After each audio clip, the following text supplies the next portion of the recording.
Olá a todos, sejam bem-vindos a mais um programa no grupo de estudos virtual Eu Sou Luz. Você poderá estudar conosco gratuitamente entrando no endereço eusouluz.com.br. Hoje com mais um programa Rádio Ensinamentos dos Mestres Ascensos. Programas com perguntas e respostas, entrevistas, aulas e depoimentos, com Maria Lúcia Vieira e Paulo Rodrigues Simões, transmitindo os ensinamentos dos Mestres Ascensos da Grande Fraternidade Branca. Estes programas foram gravados entre 2007 e 2019. Bem, agora eu gostaria de falar a vocês sobre autoconhecimento. Sempre voltamos a abordar este tema que é primordial para a autotranscendência do ser. Todo místico sabe da necessidade de fazer autoanálise e pedir perdão pelo mau uso da energia. Mas este não é o fim de uma prática espiritual, e sim o início de um longo processo de autoconhecimento. Quando você olha para trás ao longo de sua vida e observa as decisões errôneas que tomou, tanto na área familiar como na profissional, precisa ir mais fundo e investigar a causa dos erros. Qual foi o motivo que o fez agir assim? O que o levou a isso? Que espécie de sentimento ou pensamento impulsionou essa decisão errônea, ou mesmo omissão e indiferença ao sofrimento do próximo?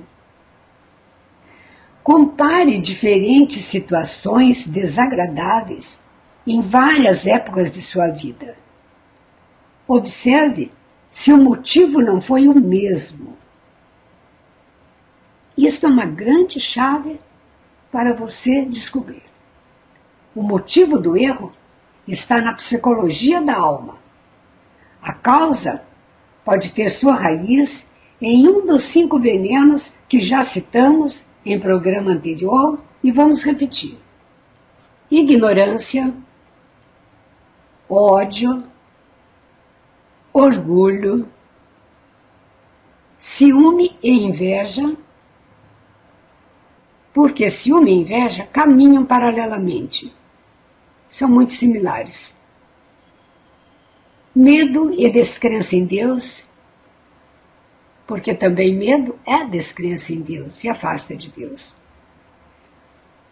Estes venenos têm muitíssimas ramificações, e é aí que ele nos engana.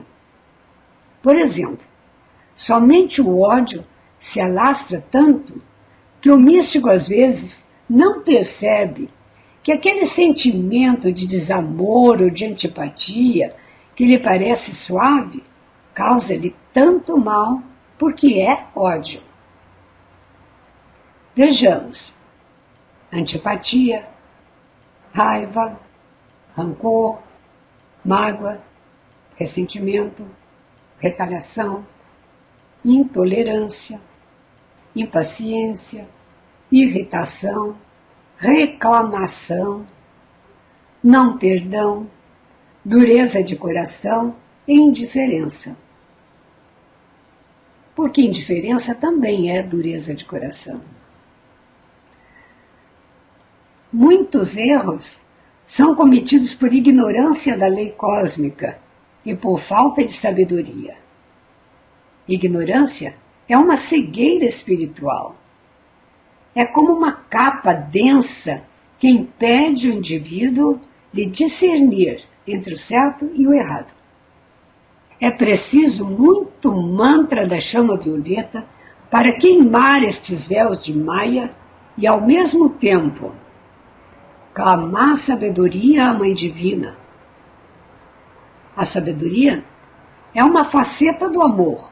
Portanto, desenvolvendo o amor incondicional, você estará abrindo uma porta para a sabedoria. Treine a si mesmo para agir amorosamente. Por exemplo, hoje vou treinar meu olhar. Quero olhar amorosamente para todos os seres vivos, para toda parte da vida. Outra faceta do amor é a generosidade, que também pode ser treinada, até que ela seja uma parte integrante do ser.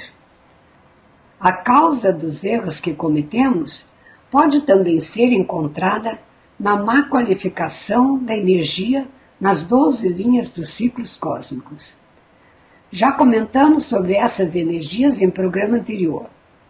Explicamos aquelas que se referem ao seu signo de nascimento. Lembram-se?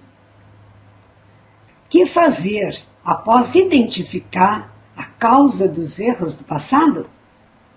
Após o preâmbulo dos comandos de luz, entregue esse nome, por exemplo, raiva, mágoa.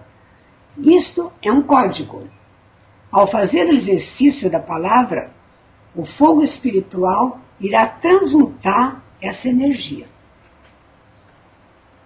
Ao mesmo tempo, treine a virtude oposta ao erro, para preencher o espaço. Se você quer libertar-se da impaciência, treine paciência. Observe como modelo pessoas pacientes. Peça ao seu mestre que o ajude. Pense na virtude da paciência. Dirigindo a atenção para uma determinada virtude, você estará fortalecendo essa virtude e em breve ela estará enraizada em sua alma. A importância de identificar esse erro é para que não o cometamos novamente, para que ele não nos impulsione a no futuro fazer erros similares.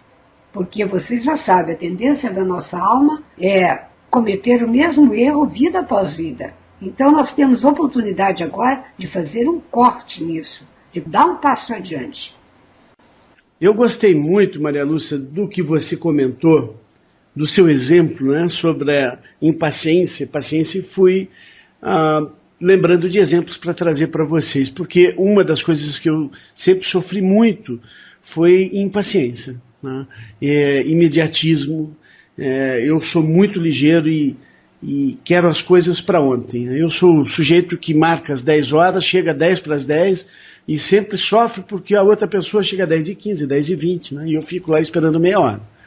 Ou então eu tenho às vezes um trabalho que tem que ser feito até tal hora, tal dia, e eu termino ele muito antes, e por causa disso eu apressei todos ao meu lado, todos sofreram desse meu imediatismo, de querer as coisas para ontem, quando que depois eu tenho um tempo imenso para esperar, porque eu consegui terminar muito antes do que aquilo que realmente deveria ser feito.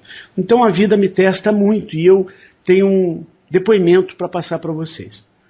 Não é raro Deus mandar para mim um vizinho, um amigo, que seja tão calmo, tão tranquilo, que chegue a doer na gente. Eu chego a sofrer. Eu tive um cunhado, morava vizinha na minha casa, em Curitiba. Hoje ele é separado da minha cunhada, irmã da minha esposa. Nossa, como aquele rapaz era tranquilo. Eu chegava a sofrer. Vocês devem entender bem o que eu estou dizendo aqui. Então, por exemplo, hoje, quando as coisas acontecem, eu já sei que elas vieram para me ajudar a me tornar uma pessoa mais tranquila. Então, quanto mais pressa eu tenho, mais eu seguro o freio de mão. Vou chegar atrasado, então vou fazer o possível para reverter isso ao contrário. Então, às vezes, eu estou morrendo de pressa e eu estou me dirigindo a um determinado lugar e eu vejo que os carros na minha frente são os mais lentos possíveis.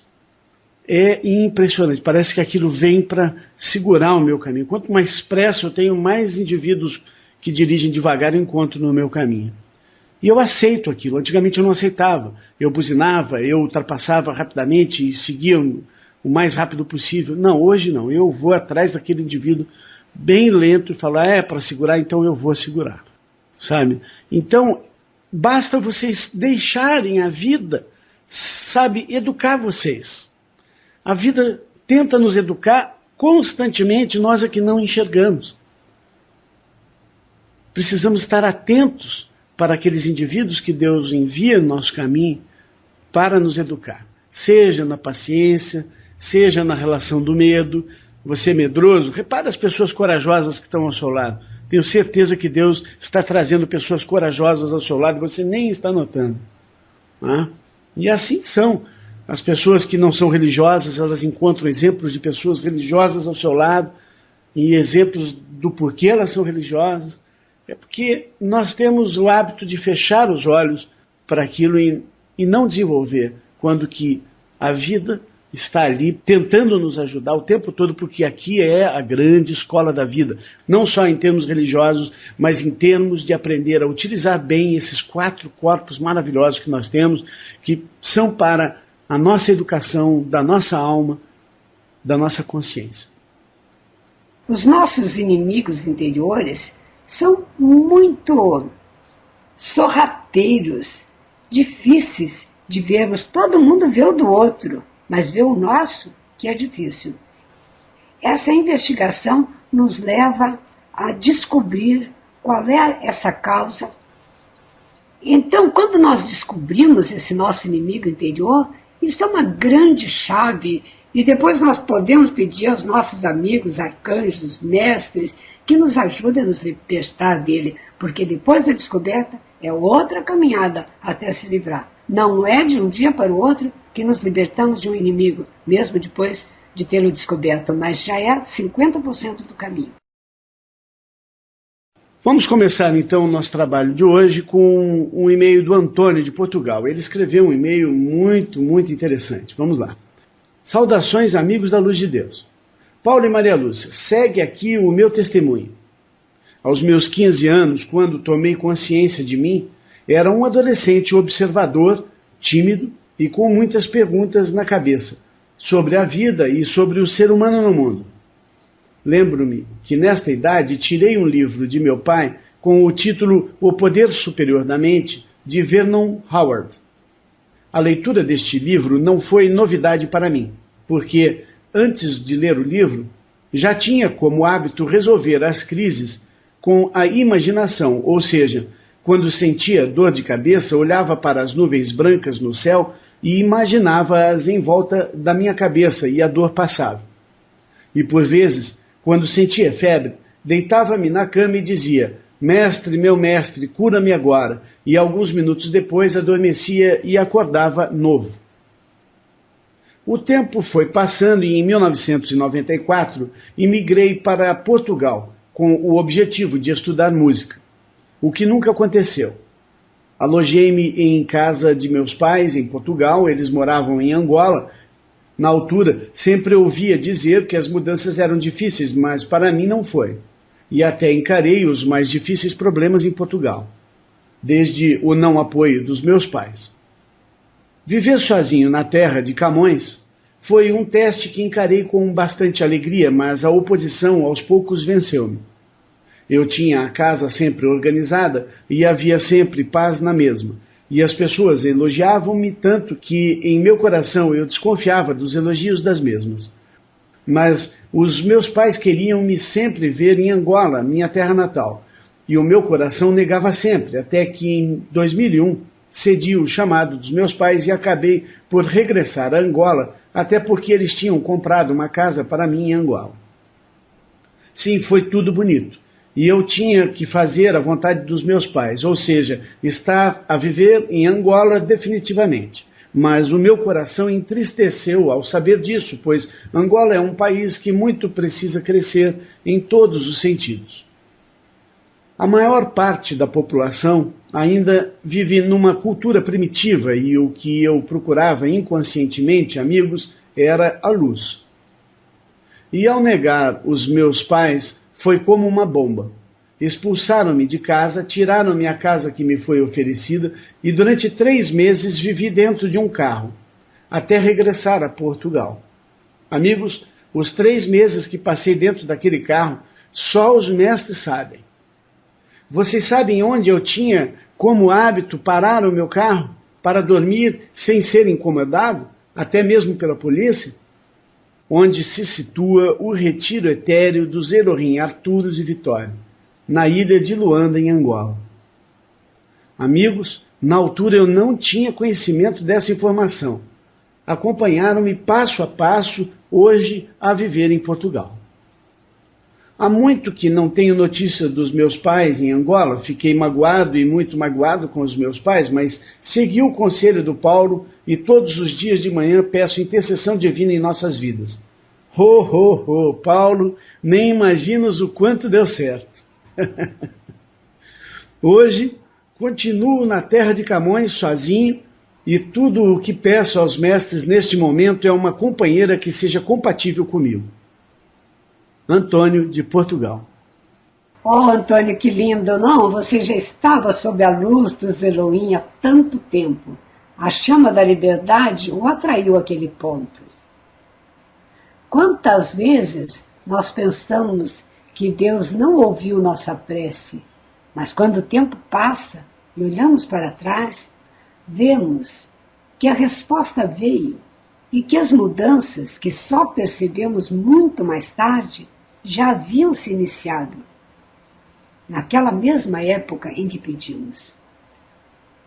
Antônio, ore mesmo para ter uma boa companheira, porque eu já vi isso dar muito certo. Realmente a questão de uma companheira às vezes ajuda muito, e isso pode estar relacionado, Antônio, à sua própria missão.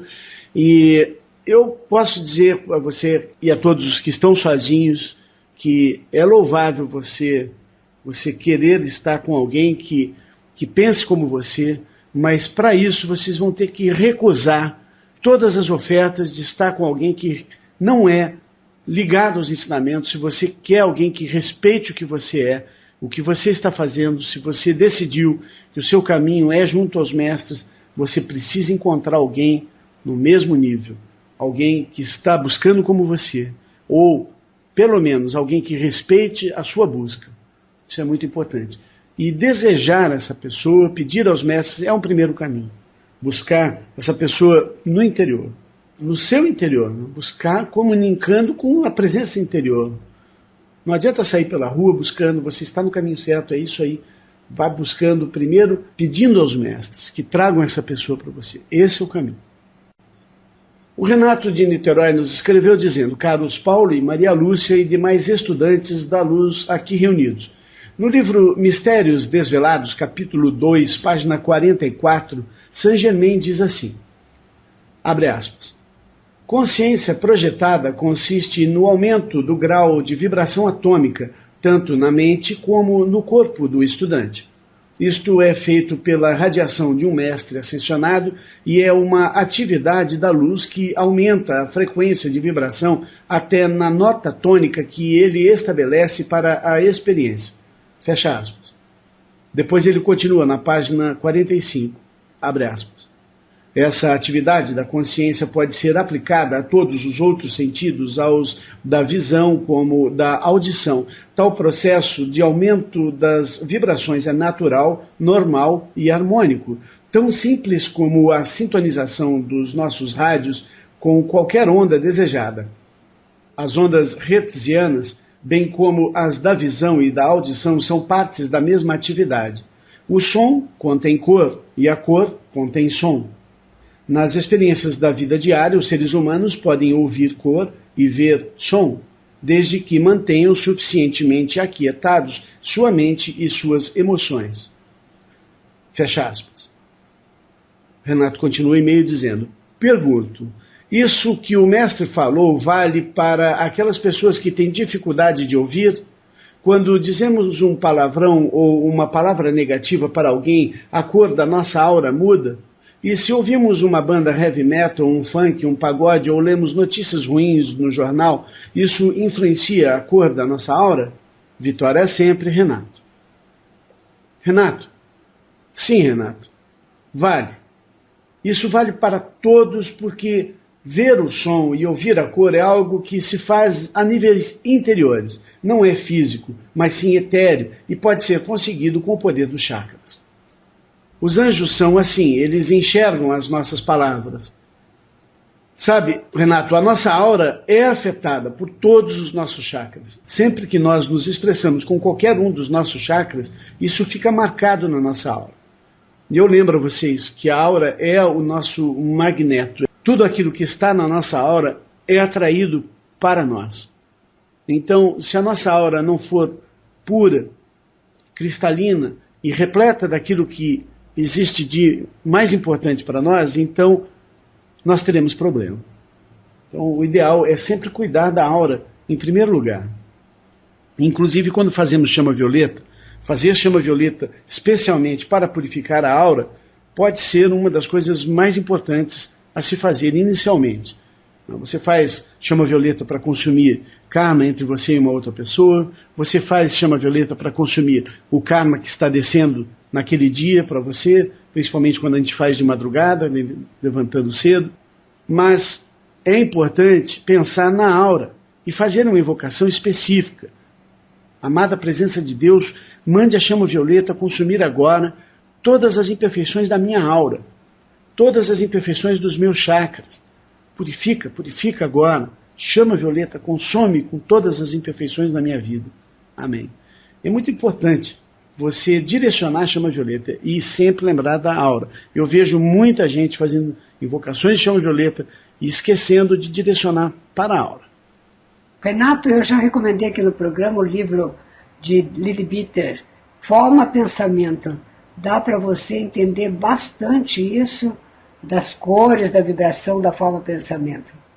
É muito interessante as capacidades todas que Deus nos deu e que a gente não aproveita nem, acho que um terço disso.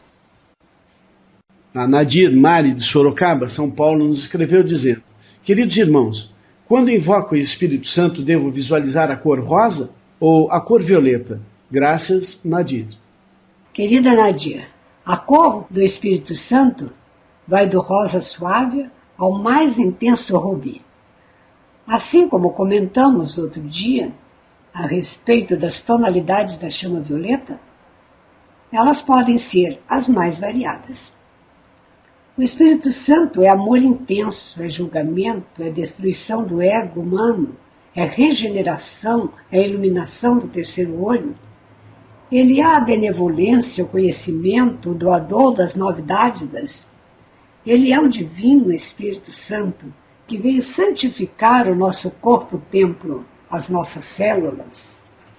Portanto, a tonalidade da cor de um mestre ou de um raio depende da ação da luz.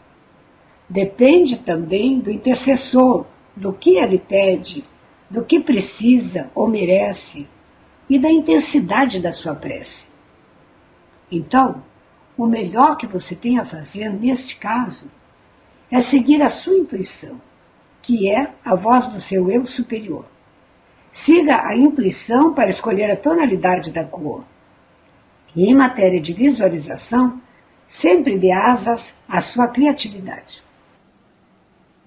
Talvez a coisa mais importante para se pensar quando se invoca o Espírito Santo é se entregar, ou entregar o problema. E isso totalmente. Trabalhar a entrega, porque a expectativa do encontro com o Espírito Santo é total transformação, em busca da purificação, como diz Maria Lúcia.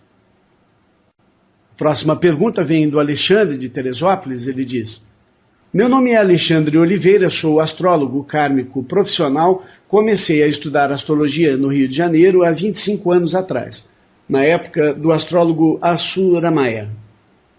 Em meus estudos astrológicos, pesquisei que existem vidas em planetas e astros. Por exemplo, no Sol, os espíritos que lá estão são almas superevoluídas que irradiam luz, ondas magnéticas de alta frequência, alimentando todo o sistema solar. E que a Lua funciona como um hospital-escola da Terra, retirando todos os espíritos doentes de ordem emocional e vibracional. Gostaria que comentassem sobre este assunto. Atualmente, eu e minha mulher trabalhamos com cromoterapia. Estudamos diariamente a luz cromática e suas aplicações nas doenças e no bem-estar do ser humano. Quanto à materialização das doenças, começariam na aura, perispírito e, por fim, no corpo físico. Eu gostaria de saber como os mestres veem esse trabalho de cromoterapia neste plano. Deixo aqui, em meu nome e em nome de minha mulher, também ouvinte e associada a Nália, nossa gratidão pelo belíssimo trabalho que vocês vêm desenvolvendo. Aguardamos ansiosos pelo próximo programa. Um grande abraço a todos. Alexandre Oliveira. Olá, Alexandre e Anália, sejam bem-vindos ao grupo. Você está correto, sim, Alexandre, existem almas muito evoluídas em vários planetas e estrelas, e eles irradiam muita luz para aqueles planetas que estão com seus habitantes em evolução. Com relação à Lua, não. Nós já falamos muito sobre a Lua em nosso programa, como vocês poderão conferir ouvindo os programas anteriores. A Lua funciona como um grande espelho que reflete as energias emocionais. E nesse sentido, sim, a Lua é uma grande professora, pois aprendemos logo que precisamos nos harmonizar antes que nossas energias negativas nos destruam. Falei esta semana com uma de nossas colegas do grupo, que contou-me o quanto a sua filha fica alterada toda vez que a Lua está na fase cheia. Sua filha tem problemas emocionais que muito aumenta com a Lua cheia. Este é um momento para fazer invocações ao Elohim Astrea e pedir sua ação de purificação, consumindo as energias negativas amplificadas pela Lua. Com relação à materialização das doenças começarem na aura, no perispírito e por fim no corpo físico, como você disse, eu entendo que toda doença começa no mental, uma forma errada de pensar, e depois no emocional e por fim, contagiando a aura e todo o sistema do corpo, inclusive o físico. Alexandre, a aura é o reflexo daquilo que vem no interior, daquilo que nós emanamos. E para o teu estudo, ia te ajudar muitíssimo ler o livro de Elizabeth Klaproth, Estudos da Aura Humana. Já existe em português. Se você lê em inglês, tem outro melhor ainda, excelente, mais profundo no assunto, não traduzido em português, que se chama Advanced Studies of the Human Aura, que você pode encontrar pela Amazon, a revendedora da internet internacional, que certamente você conhece. Esses estudos iriam acrescentar bastante no teu trabalho, com certeza. Esses dois livros são maravilhosos. Com relação à cromoterapia, é com certeza um trabalho muito bom, desde que se use as cores certas. A cromoterapia ela pode ser usada de várias maneiras. Hoje em dia, uma coisa muito interessante que eu tenho visto por aí em propagandas são chuveiros com luz, com cromoterapia na hora do banho. Não sei se você já viu isso, Maria Luz. Não vi não. Muito interessante, realmente um chuveiro que muda de cores, você escolhe as cores que você quer, e enquanto a água vai caindo e você naquela luz dentro do banho. Eu acho que deve ser bom, até porque nesse momento nós estamos sem a roupa, né? E o corpo todo recebe aquela luz naquele momento do banho. Muito bom. A Léa Silva, da Austrália, nos escreveu dizendo: Olá, Paulo, Maria Lúcia. Por favor, o que mais vocês podem me dizer sobre Amenbay, além do fato de ele servir no Templo da Ascensão em Luxor? Grata, Vitória sempre, Léa Silva. Olá, Léa. Nós não podemos falar de Amenbay sem falar em sua chama gêmea, Clara Louise Kinninger. Ela viveu aqui no Brasil e foi ela quem fundou a escola de enfermagem Ana Nery, no Rio de Janeiro. Nós até já comentamos sobre ela aqui no programa. Ela não é brasileira, mas viveu muitos anos aqui servindo a luz em nosso país. Clara foi nomeada por Saint-Germain a primeira mãe da chama da Fraternidade dos Guardiões da Chama. Em 9 de abril de 1966, esse manto foi transferido para a mensageira Elizabeth Klaproth. Nessa ocasião, a Clara Louise tornou-se a mãe regente da chama. Por anos de serviço no campo da enfermagem, ela devotadamente serviu o corpo de Deus na Terra com a mesma honra e amor que ela dava ao Cristo. Em seus últimos anos, como estudante dedicada e amiga dos mestres ascensos, ela manteve uma vigília diária, começando suas orações às 5 horas da manhã e continuando por 2 a 4 horas em favor da juventude do mundo, das crianças nascendo, de seus pais e dos professores. Ela fez sua ascensão em 25 de outubro de 1970, com 87 anos de idade, unindo-se então à sua chama gêmea, o amado Amenbay, mestre ascenso que trabalha próximo a Serapis Bey no Templo da Ascensão em Luxor, no Egito, onde agora Clara também está, junto com ele, no mesmo Templo da Ascensão. Ela continua a ocupar o cargo de mãe regente da chama e com certeza ainda mantém a sua vigília pelos jovens e crianças do mundo e professores e pais. Tudo o que sabemos sobre Amen Bey é que ele trabalha bem próximo a Serapis Bey. Além disso, apenas os ditados onde ele nos fala ou algum mestre comenta algo sobre ele. Na Pérola de Sabedoria, volume 34, número 29, nosso amado mestre Ascenso Amen Bey traz sua mensagem através da mensageira Elizabeth Clare Prophet, em junho de 1991, dizendo, abre aspas, eu sou Amen Bey e eu sirvo Nosso Senhor Serapis no quarto raio branco cristal. Saibam, então, que a intensidade do fogo branco sempre se torna no suave rosa pastel da rosa, a rosa que é o brilhante raio rosa dourado.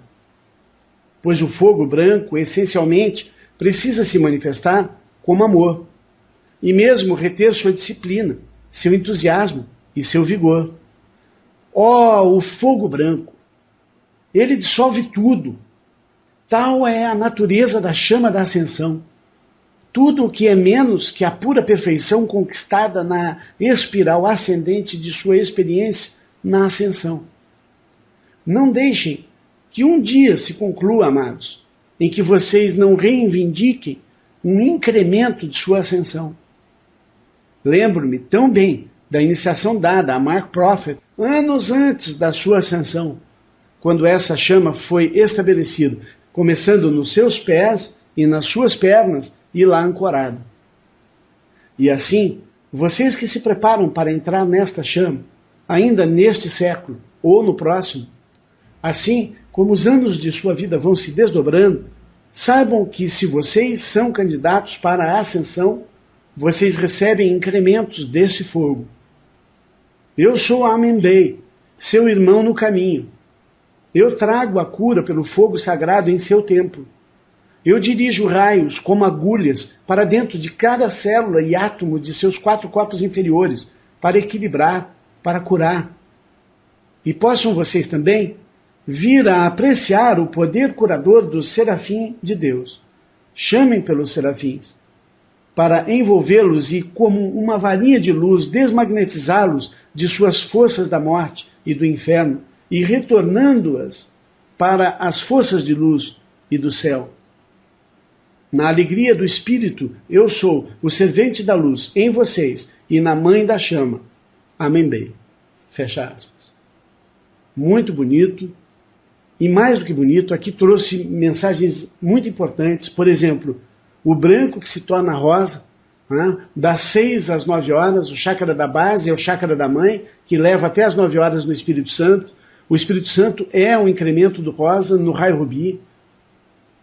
Nós sabemos também aqui uma coisa que eu sempre digo, e que vem para o segundo CD dos ciclos cósmicos, que é o conhecimento de que o nosso chakra da base, ele não é apenas ali, o chakra da base é a ponta da pirâmide que se forma dos pés, né, abrindo um pouco as pernas, separando um pouco os pés, nós formamos uma pirâmide de baixo para cima, onde nós temos lá na base dos pés, a base do chakra da base, que é o chakra da base da coluna, porque esse é o contato que nós temos com a Mãe Divina, e aqui ele mostra a grande importância dessa energia que está ancorada nos pés e nas pernas.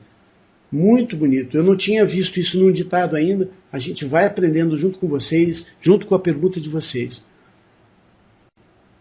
Agora nós vamos ouvir Rondo alla Turca, uma música de Mozart.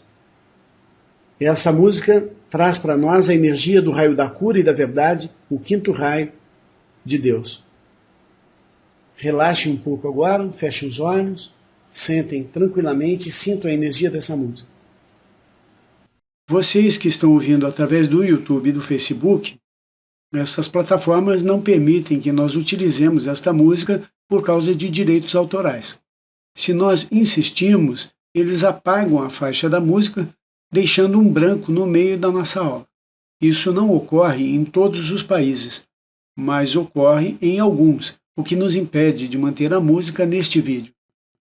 Procure copiar o nome desta música que está disponível nos comentários deste vídeo e faça uma busca no YouTube, que vocês encontrarão facilmente várias opções disponíveis.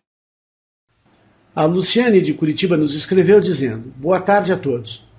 Paulo e Maria Lúcia, Por que chamamos os mestres ascensos de nossos irmãos mais velhos?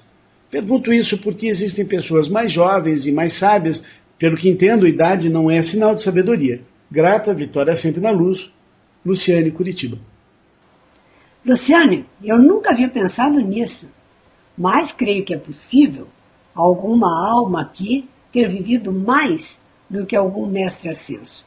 Nós já comentamos no programa que existem mestres ascensos com menos conhecimento do que certos discípulos dos mestres aqui embaixo. Mas você está falando em matéria de vivência, de idade. Idade da alma, creio eu. Em uma boa família, geralmente, os irmãos mais velhos orientam os mais novos. Os mestres são realmente nossos irmãos e já se graduaram na escola da Terra. Mais velhos ou não, em idade da alma, eles estão nesta posição de poder nos ajudar. Eles sabem como nos orientar, porque já percorreram o mesmo caminho que nós estamos percorrendo agora. Eu espero que isto tenha respondido e clarificado a sua dúvida, Luciane. A Karina de Niterói nos escreveu dizendo: boa tarde, querido grupo de estudantes da Luz e amados instrutores Paulo e Maria Lúcia. Minha dúvida hoje é sobre os anjos da guarda. Eu fico pensando nessas pessoas deprimidas, nessas sem vontade de viver e também nessas que fazem muitas maldades. Bem, como o anjo da guarda delas deixa que isso aconteça? Existe anjo da guarda que é do grupo dos caídos? De qualquer forma, eu digo que meu anjo da guarda é bem ativo, trabalha muito, leva todas as minhas orações para o planetário e ouve atentamente as instruções do nosso amado Arcanjo Miguel. Gostaria que todos os anjos da guarda fossem assim como o meu. Obrigada pelos esclarecimentos de ouro. Vitória sempre, Karina. Karina, estou vendo que você não seguiu o meu conselho de estudar as primeiras 8 aulas disponíveis no botão Ensinamentos do nosso site. Nossa aula sobre o Santo Cristo Pessoal, se eu não me engano é a 3ª, não deixaria você com essas dúvidas. É muito importante, Karina e ouvintes, que todos os participantes deste grupo procurem estudar os ensinamentos contidos em nossas páginas e nos livros que indicamos e tragam para o grupo perguntas baseadas em dúvidas relacionadas a esses estudos. Muito mais do que anjo da guarda, Karina, o nosso Santo Cristo Pessoal é um guia que nos mostra o caminho de volta ao Pai. Mas ele precisa nos respeitar para isso. Respeitar nosso livre-arbítrio. Ele jamais força a sua vontade sobre nós. Isso faz parte da sua índole. Ele foi criado para isso. Ele pode permitir que o karma de uma pessoa a atinja, mas com a finalidade de a pessoa aprender com seus próprios erros. Nunca ouvi nenhum caso de anjo da guarda caído. As pessoas sem vontade de viver e deprimidas a que você se refere, podem ter fechado seus ouvidos ao seu anjo da guarda. Ou, em outros casos, estão lidando com seu próprio karma e logo, quem sabe, encontrarão a luz que as tirará dessa situação. É importante saber que não importa a situação em que uma pessoa está. Pessoas doentes ou desequilibradas podem estar até passando por esta situação para consumir karma coletivo. Jesus não foi o único a sofrer pelo karma da humanidade. Não foi o primeiro e nem o último. Os mestres ascensos não nos querem sofrendo com o sofrimento de nossos irmãos. Precisamos aprender a orar pelo próximo sem sofrer por eles. Paulo, realmente isso que você está falando é muito importante e é difícil. Quando nós vemos um ente querido sofrendo e oramos por eles, a gente já quer ver o resultado imediato e aí é apego ao resultado.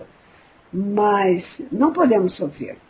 E a Karina está sofrendo com o grande amor que ela tem pela humanidade, ela está sofrendo por aqueles que estão desatentos, que não estão chamando. Não é, Karina, o anjo que é inativo.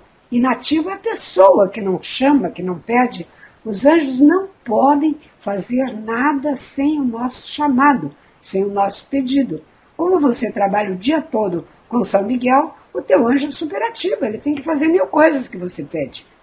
Mas ele não poderia fazer nada que não fosse de acordo com o teu livre-arbítrio, com o teu chamado.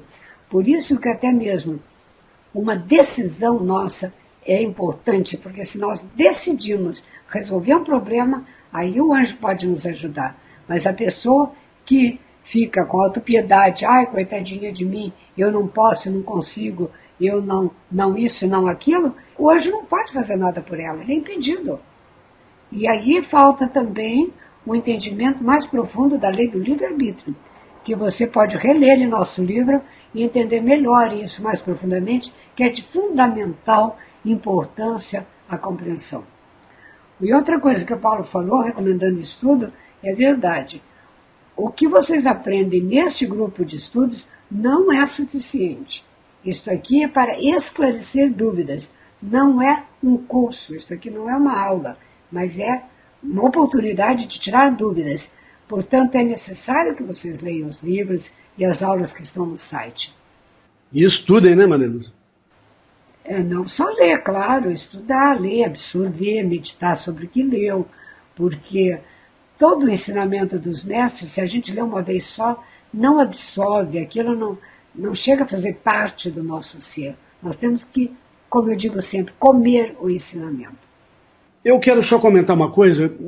Isso que você falou, da forma que você falou, Maria Lúcia, me trouxe à mente aqui uma situação que eu quero mostrar para vocês. Ocorre que entre nós e Deus está bem no centro, bem no meio, o Santo Cristo, ou o Anjo da Guarda, como alguns gostam de chamar, nos guiando e protegendo, sempre em direção de volta ao Pai, como já foi dito. Mas entre o Santo Cristo pessoal e nós, existe lá, firme e forte, os senhores do karma, que podem bloquear a ação do Santo Cristo.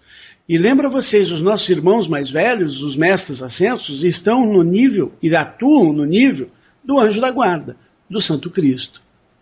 Ou seja, nenhum deles, ninguém pode fazer nada quando o nosso próprio karma bloqueia e proíbe. E o que pode aumentar essa ação deles com relação a nos guiar melhor é a nossa busca, é a nossa aceitação, é a darmos ouvidos ao que eles nos dizem, à intuição que recebemos diariamente. Quanto mais obedecemos à intuição do nosso Santo Cristo pessoal, quanto mais colocamos em prática os ensinamentos que eles permitiram chegar até nós, mais aumenta essa intuição, mais aumenta a capacidade deles de ação por permissão dos senhores do karma. Por isso é que eu digo para vocês, quanto mais estudamos, quanto mais colocamos em prática aquilo que estudamos, mais direito nós temos de receber mais. E mais ainda, outros filhos da luz têm direito de receber, porque se o investimento valeu para nós, vai valer para outros, e é assim que funciona. E é extremamente importante que esse assunto fique muito claro, que é importante pôr em ação os ensinamentos. Lembra-se que eu falei no começo sobre a ignorância, que é um dos grandes venenos, ignorar a lei. Erramos por quê? Porque não conhecemos a lei. E isso é terrível. Agora, Paulo, eu quero deixar muito claro uma pergunta da Karina aí, que foi: existem anjos da guarda que são anjos caídos? Não, Karina, não existe. Deus determinou um anjo para cada um de seus filhos para cuidar e orientar espiritualmente um anjo de verdade. A Luciane Rei de São Paulo nos escreveu dizendo: olá, Paulo e Maria Lúcia e companheiros de estudo. Estou lendo o livro Haja Luz, da Ponte para a Liberdade, e existe um tópico que descreve sobre o ser elemental do corpo. Um trecho diz o seguinte, abre aspas: Deus providenciou um ser elemental para cada corpo. Seu trabalho consiste em executar funções orgânicas da criança até que o subconsciente possa assumir o controle, de modo que o bom funcionamento físico seja assegurado. Assim fica explicado porque muitas vezes a alma encarnada não tem domínio sobre o corpo antes dos 14, 18 e às vezes 21 anos. Fecha aspas. Essa parte não ficou muito clara para mim. Quem são essas almas que não têm domínio do corpo até os 21 anos? Como se dá essa ligação entre o ser elemental e o nosso corpo físico? Poderiam falar mais a respeito do ser elemental do corpo? Grata, vitória sempre na luz de Deus, que nunca falha. Eu sou Luciane. Luciane, querida, para cada planta, para cada árvore, existe um ser elemental tomando conta, também chamados anjos devas. Para cada cidade, existe um anjo deva cuidando. O Filho de Deus tem um anjo para guiá-lo espiritualmente e um ser elemental para cuidar de seu corpo. Ele é como um engenheiro-chefe que obedece e cumpre as ordens. O elemental do corpo é o mesmo que nos acompanha vida após vida, desde a primeira encarnação. Se você pensa, hoje eu não estou me sentindo bem, ele então irá providenciar para obedecer sua ordem. Por isso, devemos sempre pensar, a cada dia eu estou melhor e melhor, em todos os aspectos da minha vida. Sobre este assunto, Luciane, ainda há muito mais a falar, mas no momento o que nós temos a dizer é isso. Mas precisamos dar continuidade a este estudo sobre o corpo elemental. Até onde eu entendo, Luciane, as almas se sentem desconfortáveis, às vezes sem controle do corpo físico até os 14 anos.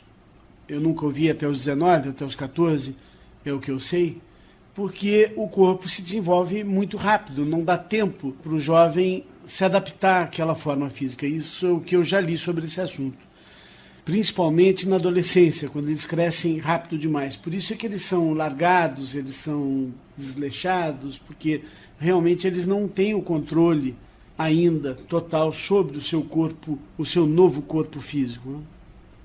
Quanto maior o crescimento, maior essa sensação de falta de controle. Mas, por outro lado, eu pessoalmente não me recordo de não ter controle sobre o meu corpo físico na juventude, mas já li sobre isso.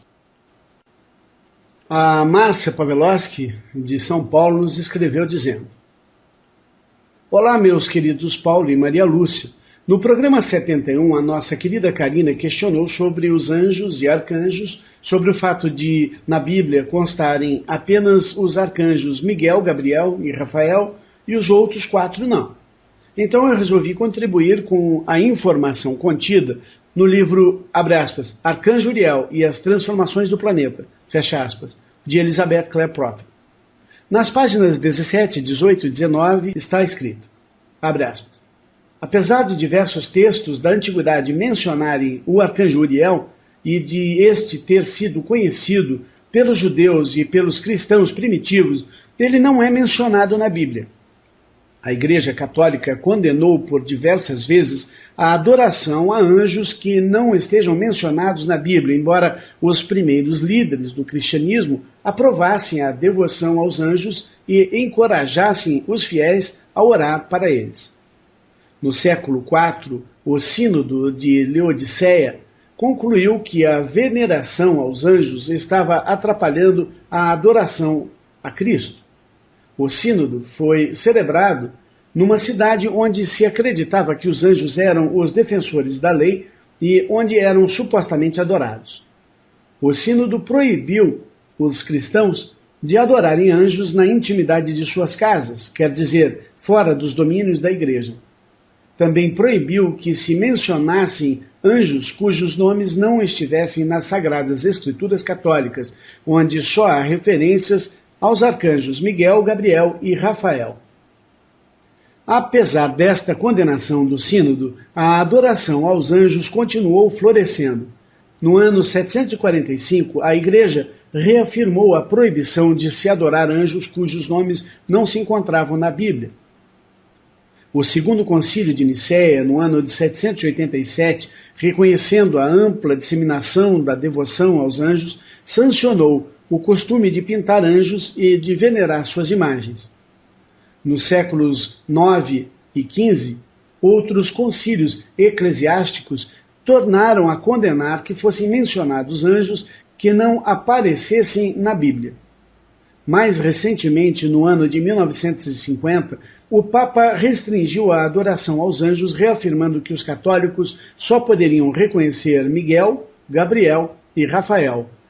Apesar da proibição papal, o arcanjo Uriel nos anima pessoalmente a chamar seu nome. e a recrutarmos suas legiões de anjos para realizar transformações em nossa vida e no planeta.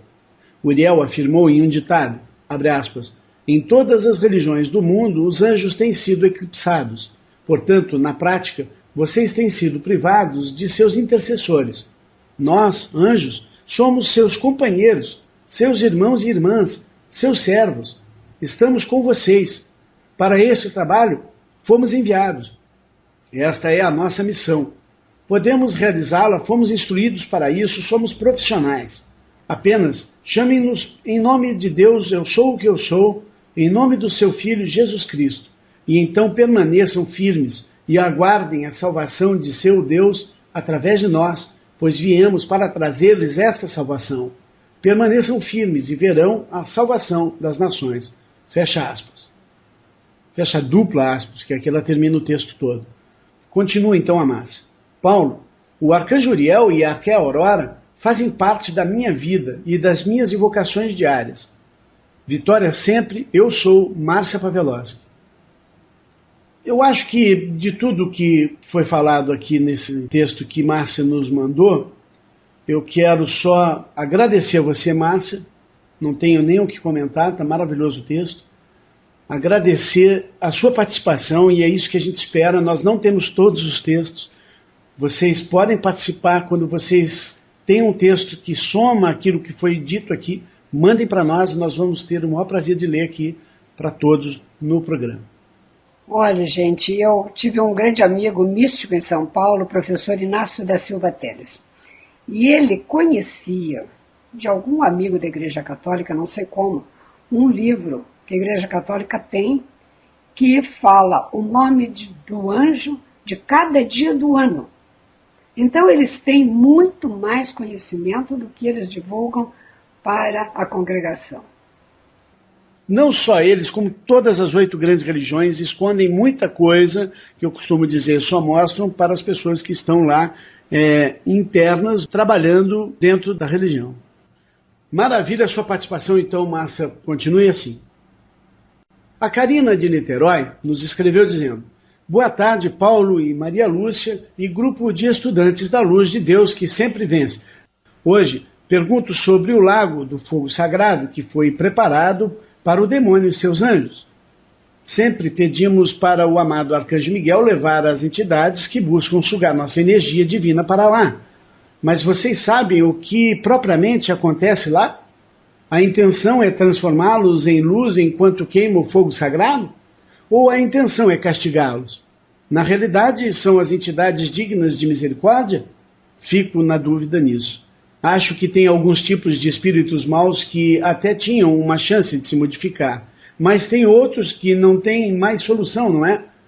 Obrigada, queridos, meu coração está cheio de amor de Deus, que quero passar para vocês agora. Deus seja magnificado, vitória sempre, Karina.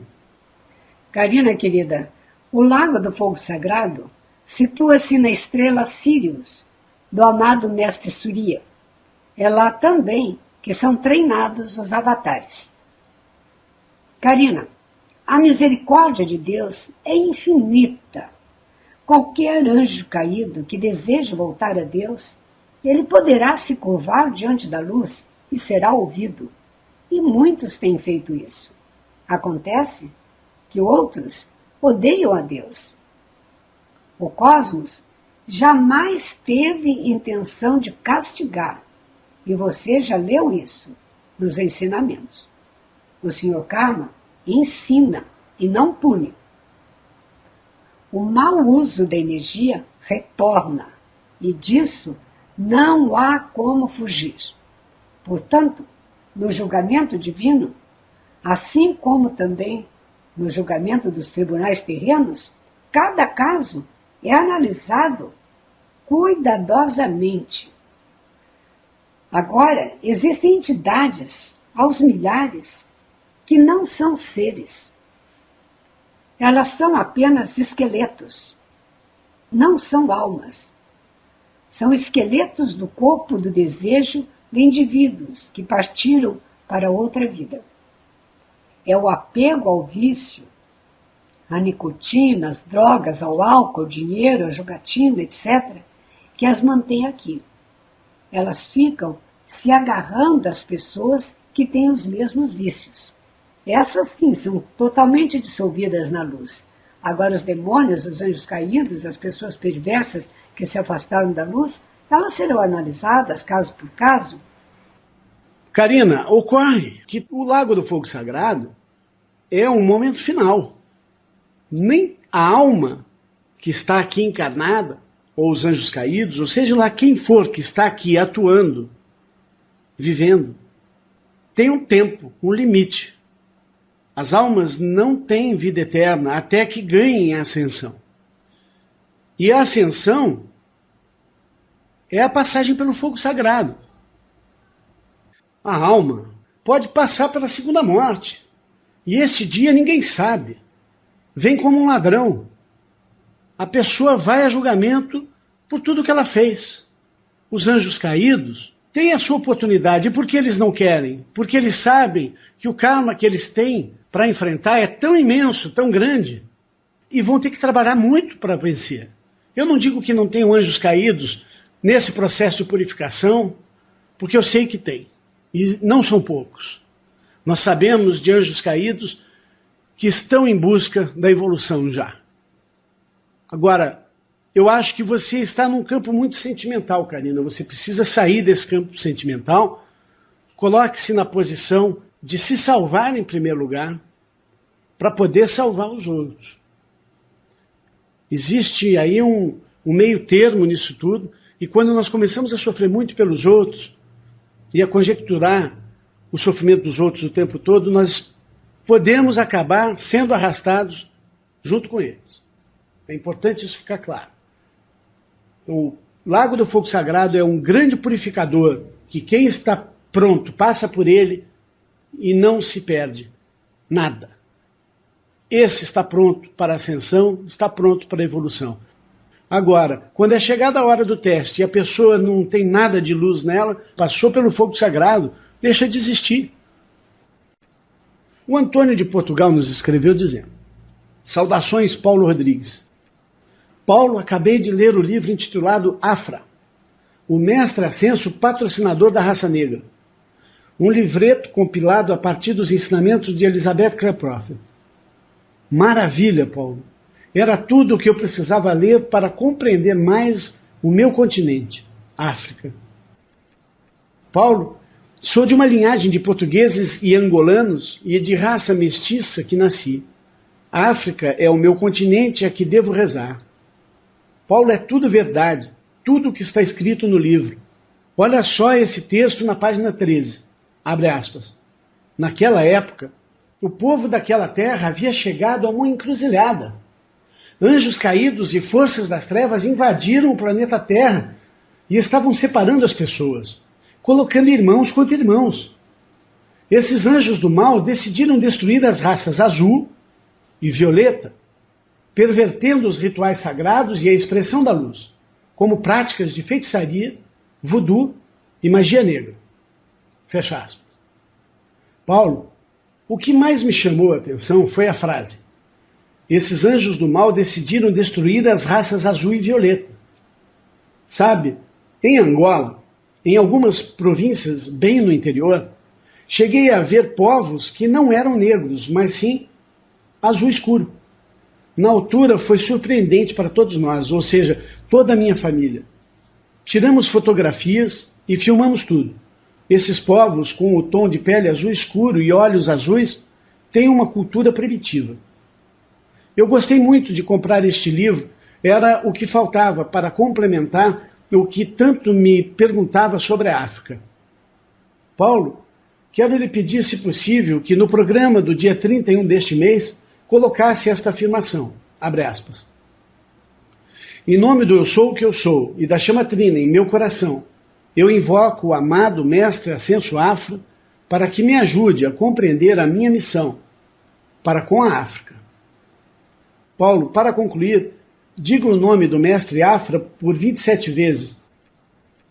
Paulo, a razão pela qual eu peço isso é por causa da sua entonação, que já me é familiar, e da gravação que fica no MP3, e assim esteja onde eu estiver, eu ligo o MP3 e vou ouvindo o que quero.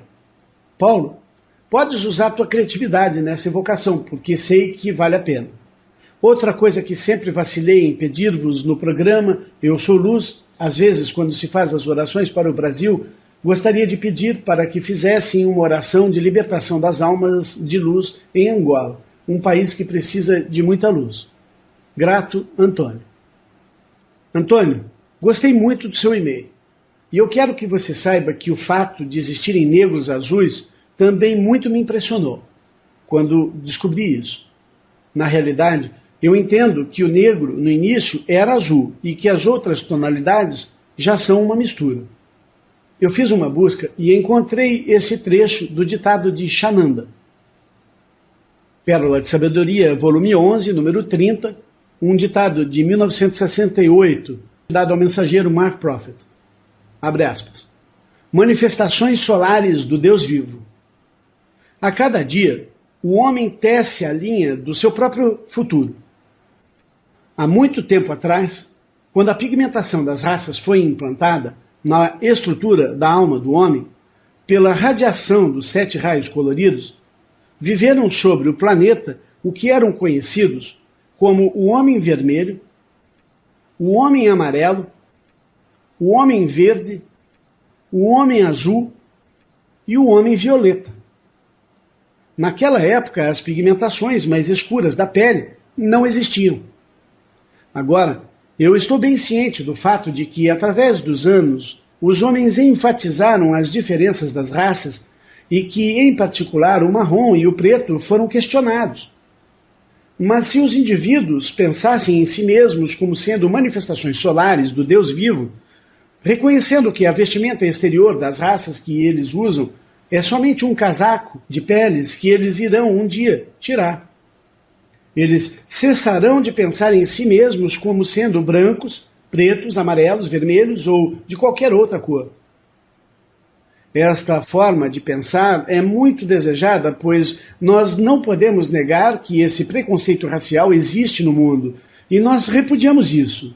E nós propomos como um dos primeiros passos para tirar esta consciência racial que os homens entendam quem e o que eles são. O homem não é o seu corpo mais do que ele é a sua memória, as suas emoções ou a sua mente. O homem é um ser que tem um corpo, tem uma mente, tem uma memória e uma alma. A alma de um homem não é nem preta nem branca, mas sim capaz de se tornar eternamente livre. Fecha aspas. Foi ótimo estar com vocês, como sempre. E esta semana nós iremos frequentar o retiro dos arcanjos do 5º raio, o raio da verdade, cura, abastança. E também da ciência do rejuvenescimento e regeneração. Falem comigo.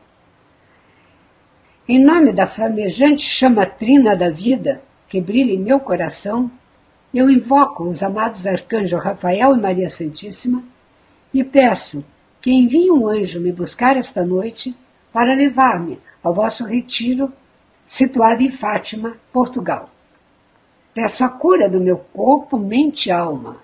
Peço a cura da nação brasileira e de todas as nações do mundo, especialmente do continente africano. Em nome do Pai, da Mãe, do Filho e do Espírito Santo. Amém. Amém. Venha estudar conosco no grupo de estudos virtual Eu Sou Luz, pelo endereço eusouluz.com.br. Participe com sua doação para que possamos levar os ensinamentos para mais e mais pessoas, pelo Pix contato@eusouluz.com.br. Agradecemos a participação de todos e pedimos para que inscrevam-se no canal e cliquem no sininho para que vocês possam então receber o alerta para cada vídeo que liberarmos por aqui. Até um próximo vídeo.